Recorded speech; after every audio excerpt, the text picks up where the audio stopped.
सबसे पहले आप सभी को धन्यवाद देने आया हूं। यदि आज 110 दिन आंदोलन जारी है, आज आंदोलन का यदि नाक रखा है तो नागपुर ने रखा है, मैं ऐलान करना चाहता हूं।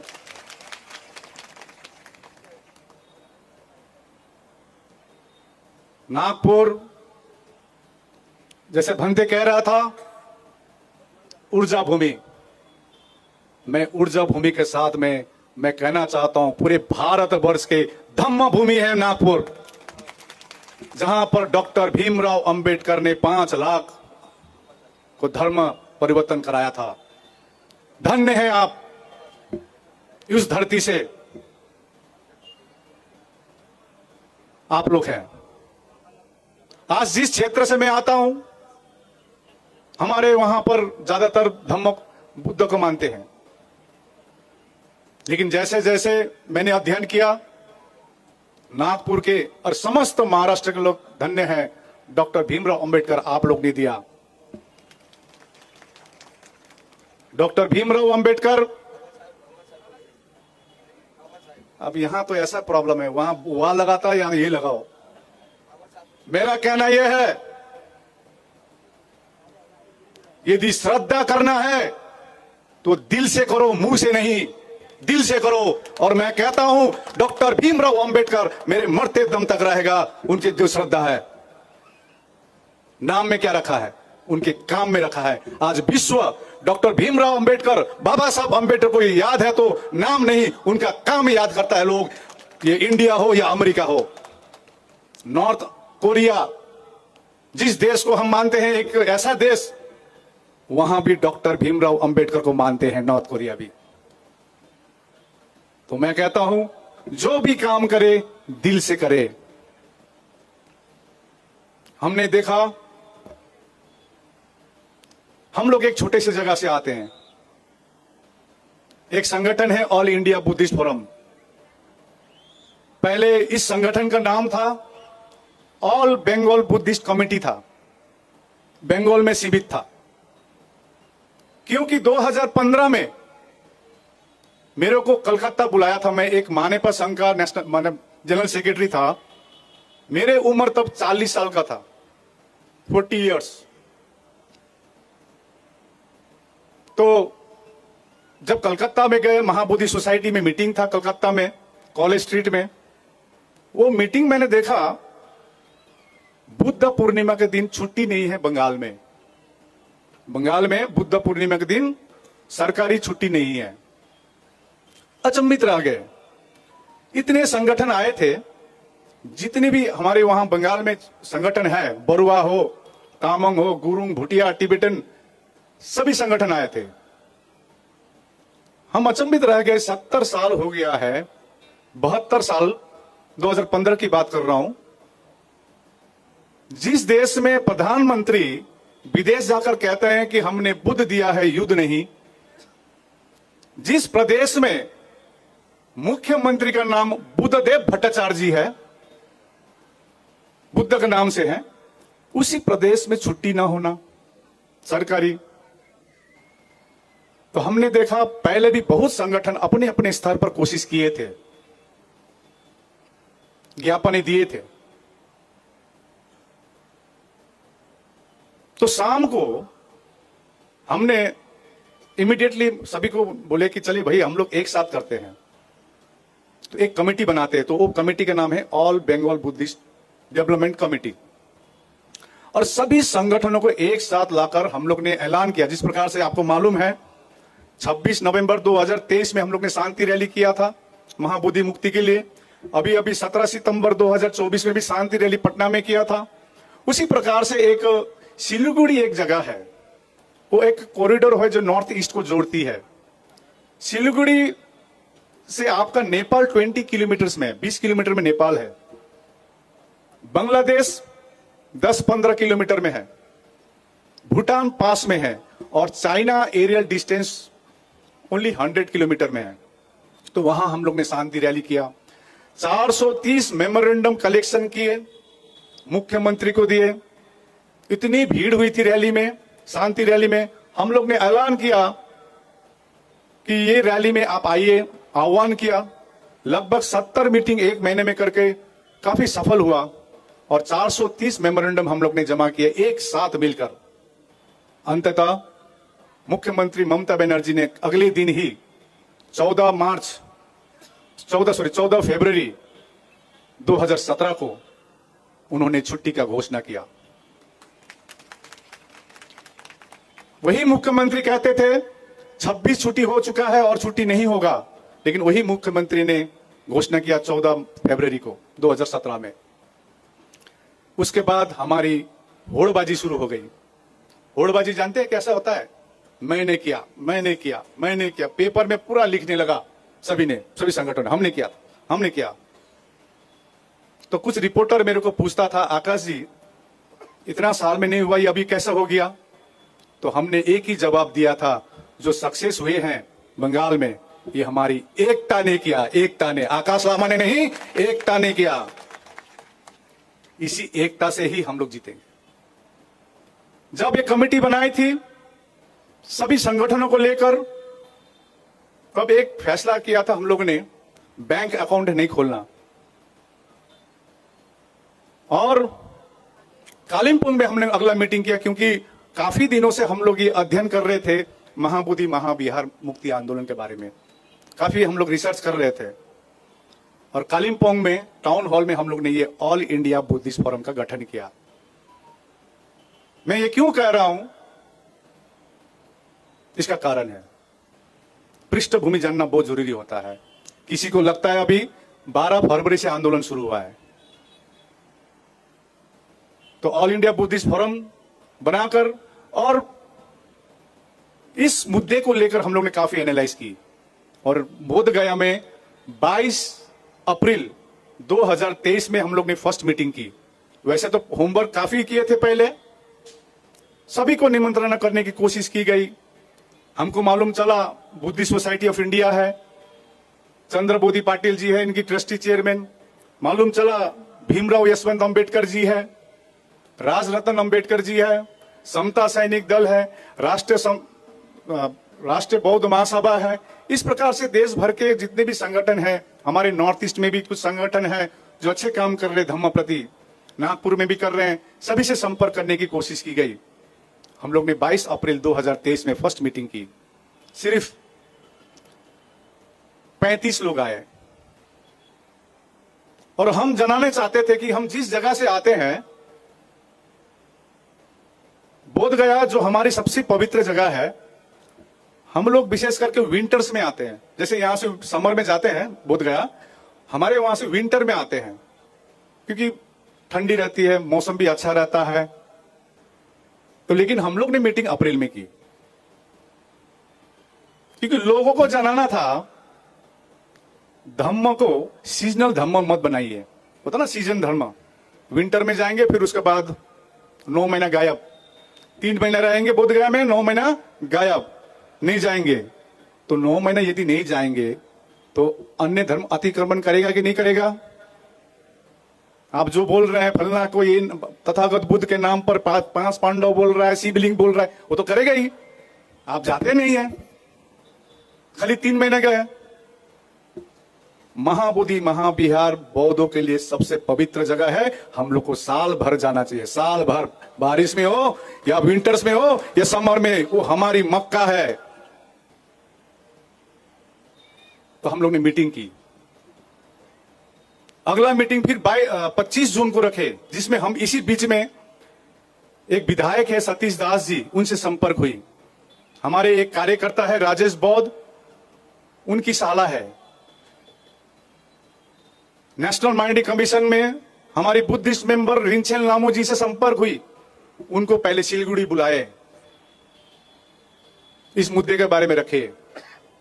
तो 22 अप्रैल में जब प्रथम मीटिंग हुई थी, तो हम लोग ने पाया कि कोई भी आंदोलन, मेरा प्रश्न है एक आप सबसे, कोई भी आंदोलन 134 साल लगता है? आप बताइए, लगता है? लेकिन हमारे महाबोधि महाबिहार मुक्ति के लिए 134 साल हो चुका है। तो इसका अध्ययन किया हम लोग ने। इससे पूर्व भंते सुरेश देसाई ने आंदोलन किया था 1991 में, ये फेल क्यों हुआ? हालांकि वो मूवमेंट को मैं फेल नहीं मानता हूं, क्योंकि उस आंदोलन के बदौलत ही बुद्धिस्ट सेक्रेटरी रखा गया, जो अभी हमारे साथ में है Bhadant Pragyasheel Mahathero ji. He was the first Buddhist secretary. Bhante Suresh के आंदोलन की ये उपलब्धि है। लेकिन कमिटी में जो है बीटी एक्ट 1949, बोध गया टेम्पल एक्ट 1949, जिसमें लिखा है कि 9 मेंबर रहेगी कमिटी में, जिसमें सिर्फ 4 ही बौद्ध रहेंगे, 4 नॉन बुद्धिस्ट रहेंगे, और डीएम रहेंगे चेयरमैन, और चेयरमैन भी नॉन बुद्धिस्ट रहेगा, ये लिखा गया। आप बीटी एक्ट 1949 कितने लोगों ने पढ़ा है? थोड़ा हाथ उठा के बताइए। बीटी एक्ट 1949 गूगल में अवेलेबल है, हाथ उठाइए, कंजूसी मत कीजिए। आप आज जिन्होंने नहीं पढ़ी है आप पढ़ लीजिएगा। बीटी एक्ट 1949 गूगल में अवेलेबल है। बोध गया टेम्पल एक्ट 1949, ये एक्ट जो बना है, हमारे बाबा साहब अंबेडकर ने जो संविधान दिया है, जो लागू हुई थी 26 जनवरी 1950 में, इससे पूर्व जो ये है कानून है, ये बौद्धों के लिए नहीं बना है कानून। आप पढ़िए, अच्छी तरह से पढ़िएगा। तो हम लोग ने पाया भांति सुरेश का आंदोलन क्यों दब गई या दबा दी गई। उसका 2-3 मुख्य कारण हम लोग ने ये देखे। एक नंबर तो आंदोलन एक प्रदेश से एक केंद्रित था, विशेष करके महाराष्ट्र से। नंबर 2, हमारे जो हिमालयन बुद्धिस्ट है, जो नेशनल सिक्योरिटी के लिए बहुत इंपॉर्टेंट है। आप जानते हैं हिमालयन के जो लद्दाख, हिमाचल प्रदेश, सिक्किम, अरुणाचल प्रदेश, दार्जिलिंग, ये बहुत इंपॉर्टेंट है नेशनल सिक्योरिटी के लिए भी। यहां जो हिमालयन बुद्धिस्टों का इन्वॉल्वमेंट नहीं है, आंदोलन से कोई वास्ता नहीं है। तीसरा पाया सबसे इंपॉर्टेंट, सोशल मीडिया नहीं थी। हम लोग ने सुना था बहुत बड़ा आंदोलन हुआ है ये, लेकिन सोशल मीडिया नहीं थी, जो आज जो सुविधा है। तो हम लोग का चैलेंज क्या था? एक नंबर मैं आपको बताऊं, मेरे लिए चैलेंज क्या था? एक तो मेरा चेहरा मेरा चैलेंज था। अभी भी लगता है महाराष्ट्र में कितने लोग हमको जापानीज बोलता होगा। पिछली बार आया था तो एक ने पूछा चाइनीज बोल रहा था मेरे को। सबसे बड़ा चैलेंज ये था। और ये लामा हिंदी कैसे बोलता है, वो भी सोचता है कहां से बोलता है ये हिंदी। मैं भी इंडियन हूं, पश्चिम बंगाल में घर है, दार्जिलिंग डिस्ट्रिक्ट में। दूसरा चैलेंज था लोगों को जोड़ना, संगठनों को जोड़ना। ये 3 सालों में, 2.5-3 सालों में यही काम करते रहे। तो हम लोग ने ऐलान किया 26 नवंबर संविधान दिवस के उपलक्ष्य में हम लोग शांति रैली करेंगे बोध गया में। आप भी सहभागी थे 2023 को। इसमें इतनी भीड़ आई, 22 राज्य के लोग आए।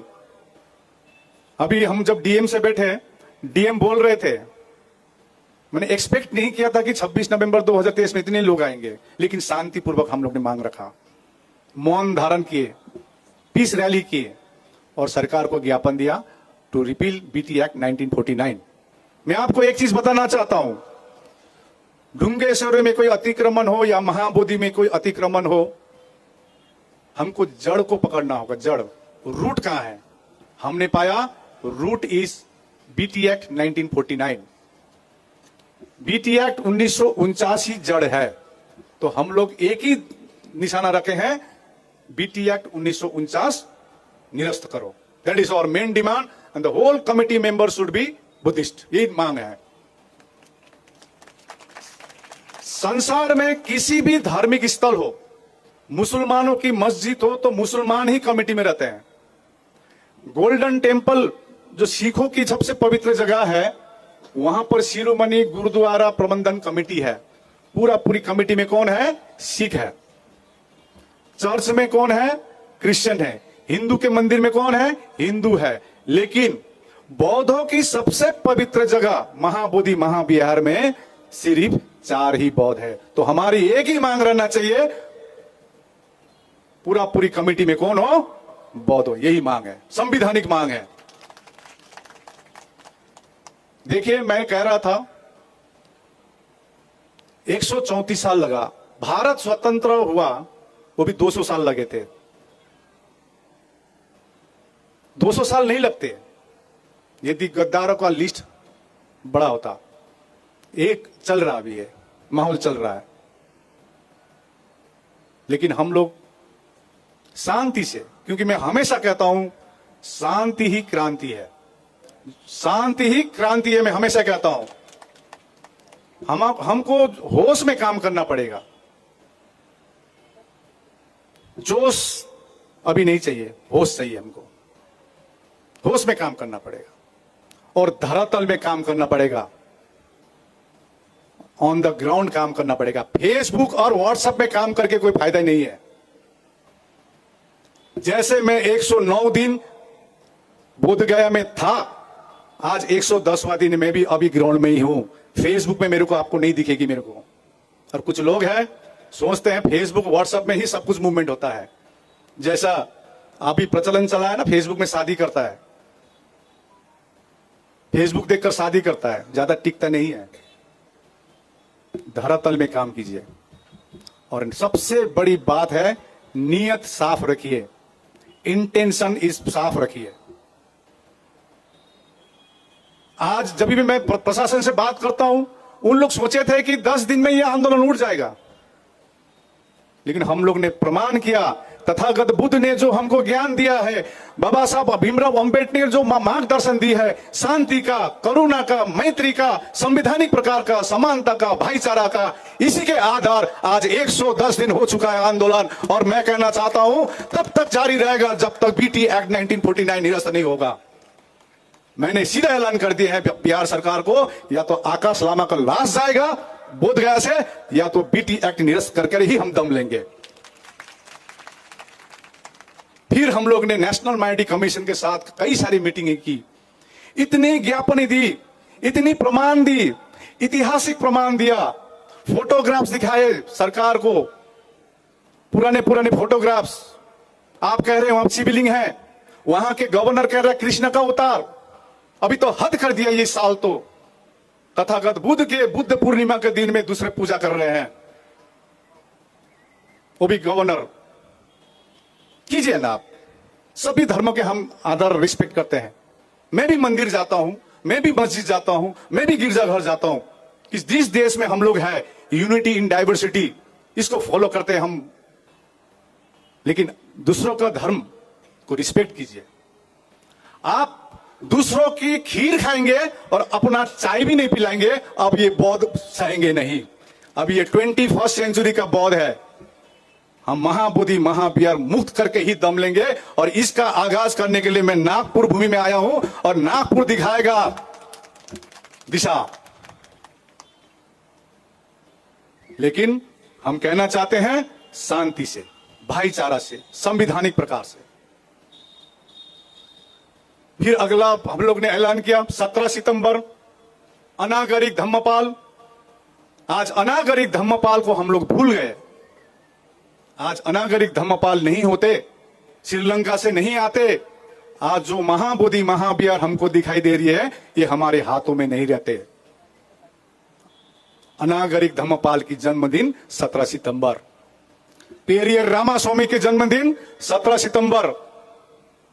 हम लोग ने पटना में गांधी मैदान में हम लोग ने सभा करके रैली करने का आह्वान किया। मैं कह रहा हूं 26 नवंबर 2023 में प्रथम शांति रैली की, उसको विफल करने के लिए एक व्यक्ति का नाम मैं नहीं लेता हूं, उन्होंने 22 अक्टूबर में बोधगया में एक सभा की बीटी एक्ट को लेकर। आप ही के नागपुर के हैं, उन्होंने बीटी एक्ट को जलाया। कई लोगों को कंफ्यूज कर दिया कि 26 नवंबर 2023 में इस रैली होगा या नहीं होगा। लेकिन हम दृढ़ संकल्पित थे। आकाश लामा वो लामा है जो लंबा लाइन खींचना जानता है, कंपटीशन नहीं, कोऑर्डिनेशन करना चाहता है। उस 26 नवंबर को फेल करने का कोशिश किया था, 17 सितंबर को भी फेल करने का कोशिश किया गया।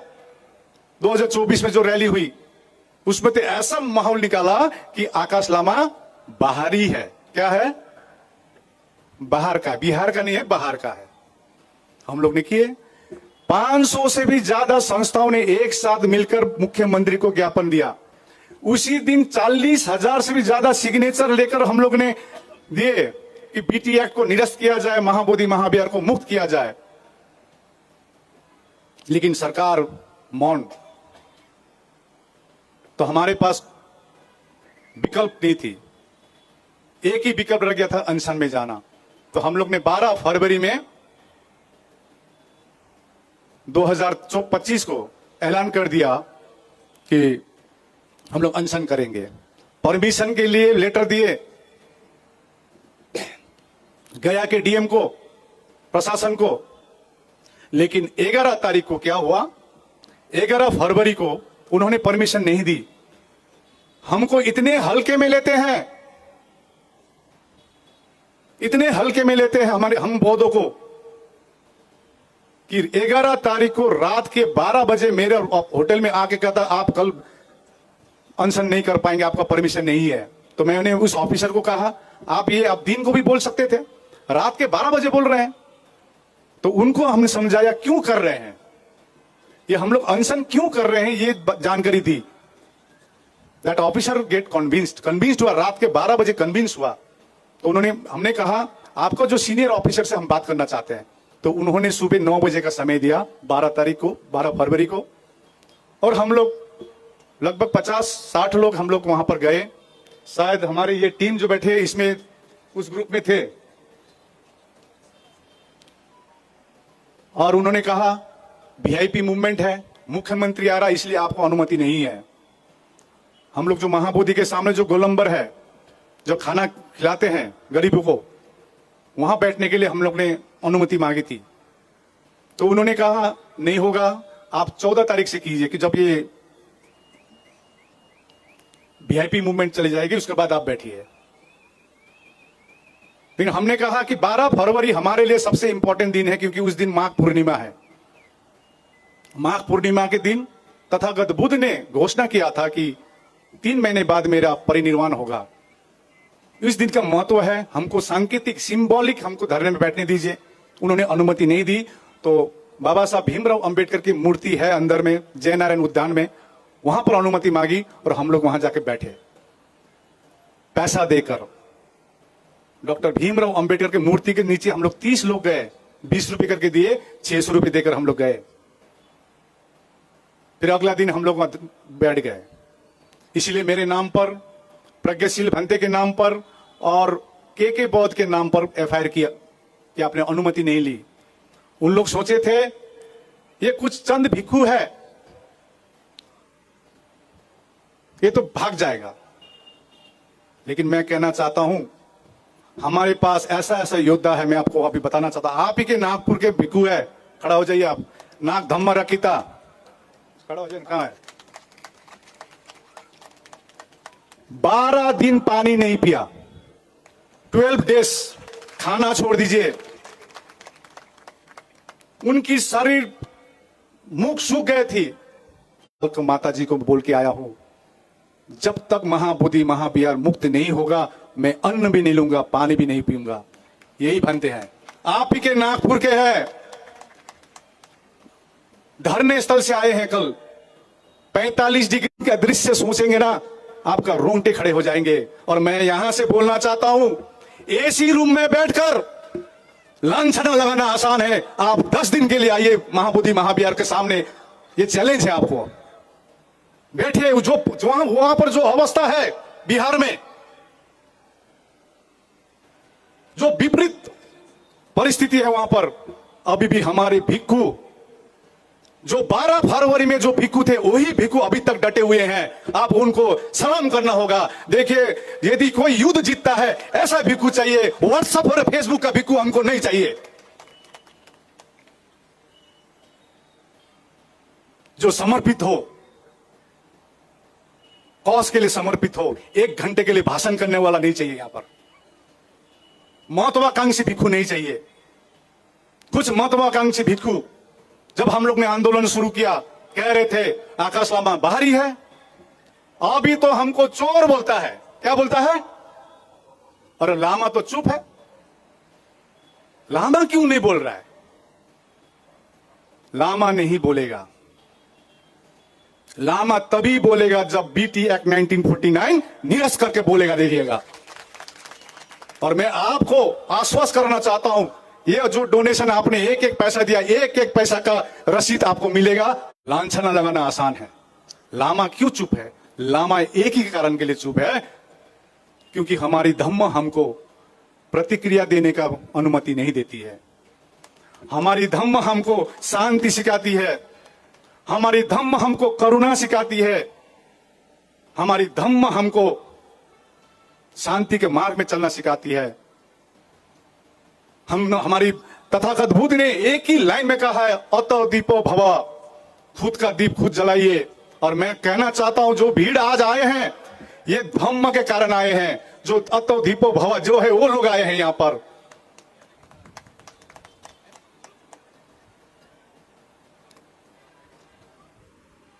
प्रशासन मानते हैं ये आंदोलन संवैधानिक प्रकार से चल रही है,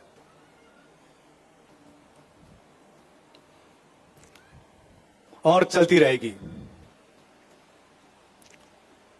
हमने जब यहां पर दो नाम है, देखिए नागपुर का नाम आ रहा है, मैं यहां से दिख पा रहा क्योंकि 3 चूल्हे उठे थे, 3 चूल्हे खड़े वहां ये देख, और जयंती जी खड़ा हो जाए, मैं दोनों को दिखा अभी। ये 3 चूल्हे मालूम है कौन है? ये जयंती कौन है मालूम है? 3 चूल्हे जी आपके ही नागपुर से हैं। जयंती जी आपके नागपुर से है। ये 3 चूल्हे जी वहां पर घूमने गए थे, भी किचन का जितना खाना परोसना है, देना है, भिक्खु को खिलाना है, मैं हमेशा देखता हूं इतने एक्टिवली काम करती है।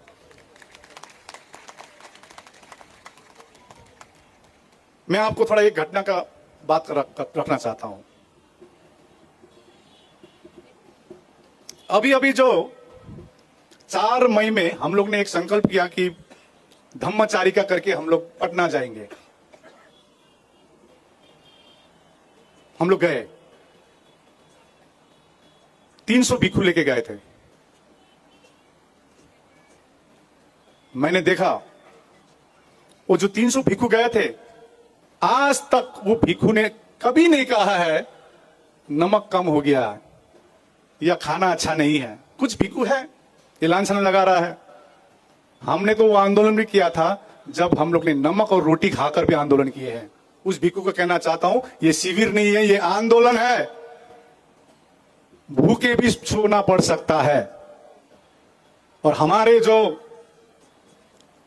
भंते सुरेश देसाई के आंदोलन के समय में आपको जानकारी दूं, उस समय बोधगया में दुकान बंद कर दी गई थी, पानी की सप्लाई बंद कर दी गई थी। आंदोलन ऐसा होता है। तो हमने जो देखा 300 भिक्खु कोई 75 साल के थे। पटना में एक जगह है हड़ताली मोड़। हड़ताली मोड़, वहां पर मैंने उसको जो भी आप प्रोसेसन करते हैं वहां रोक देते हैं, लेकिन हम लोग ने हिम्मत करके सीएम हाउस के पास पहुंचे, वहीं बैठ गए जहां बैरिकेड लगी थी। और मैंने देखा एक भिक्खु कह रहे थे 2000 भिक्खु चलना है, वो भिक्खु तो आए ही नहीं। 180 चीवर का भी ले लिया, पैसा भी लिया, लेकिन चले नहीं।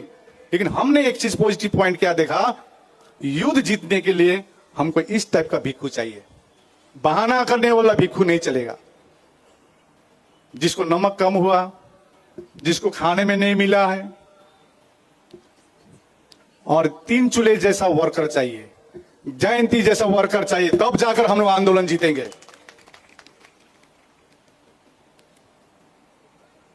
तो अभी भी आंदोलन जारी है। अभी आपने धम्म तप भंते का बात सुने। आज बीच में 9 तारीख को, 9 मई में जब हम लोग वहां से आए, पटना से आए, इंडिया पाकिस्तान का एक युद्ध का आप जानते हैं, उसको आधार बनाते हुए धरने को बंद करने की कोशिश की प्रशासन ने। हमने कहा बाबा साहब भीमराव अंबेडकर ने एक शब्द कहा है कि मैं प्रथम भारतीय हूं और अंतिम भारतीय हूं। इसी आधार पर प्रशासन की बात मानी और ये धरने को थोड़ा छोटा बनाकर उस युद्ध के जो सिचुएशन थी, जब युद्ध की जब ये हो जाएगी, नॉर्मल हो जाएगी, तो फिर हम लोग बड़े पैमाने पर धरना करेंगे। कितनी बार मीटिंग हुई डीएम के साथ, धरने को बंद करो बंद करो। मैं कहना चाहता हूं यहां पर सुनील सारीपुत्र जी खड़े हो जाइए, चंद्रबोधी पाटिल जी खड़े हो जाइए, प्रकाश दार्शनिक के खड़े हो जाइए। मैं यहां जो देख पा रहा हूं, भंते जी, डॉक्टर चंद्रकीर्ति जी, इसी प्रकार धम्मा तब भंते जी, और भी भंते थे और भिखुनी भी थे। हम लोग ने कहा पेंडल हम लोग नहीं तोड़ेंगे, लेकिन पेंडल तोड़ने के लिए वो विवश थे। लेकिन अगले दिन ही 10 मई को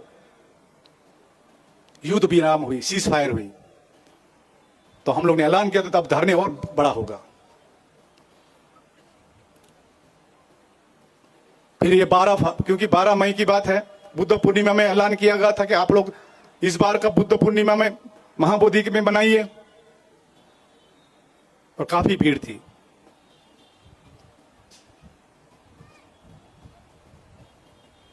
तो कुछ महत्वाकांक्षी लोग या भिक्षु आए, हमने भी उनको समय दिया, 1 महीना समय दिया, उनको हिसाब देते थे, 31 मार्च तक दिए। हमारा तो कोर कमेटी है, क्योंकि ये आंदोलन 12 फरवरी से खड़ी नहीं है, 3 साल लगातार है। आंदोलन शुरू करने से पहले मैं सोचता था हमारे बीच में इतनी बड़ी बड़ी संगठन है, बुद्धिस्ट सोसाइटी ऑफ इंडिया, समता, क्यों चुप है इस इशू पर? तो कम से कम एक कोशिश की है। हमारा टारगेट था लोगों को जोड़ना, संगठनों को जोड़ना, और सबसे बड़ी चैलेंज क्या थी? एक चैलेंज नहीं, टारगेट थी। मैं टारगेट बोलता हूं, I won't say challenge, I will say target, कि बीटी एक्ट 1949 लोगों में पहुंचाना।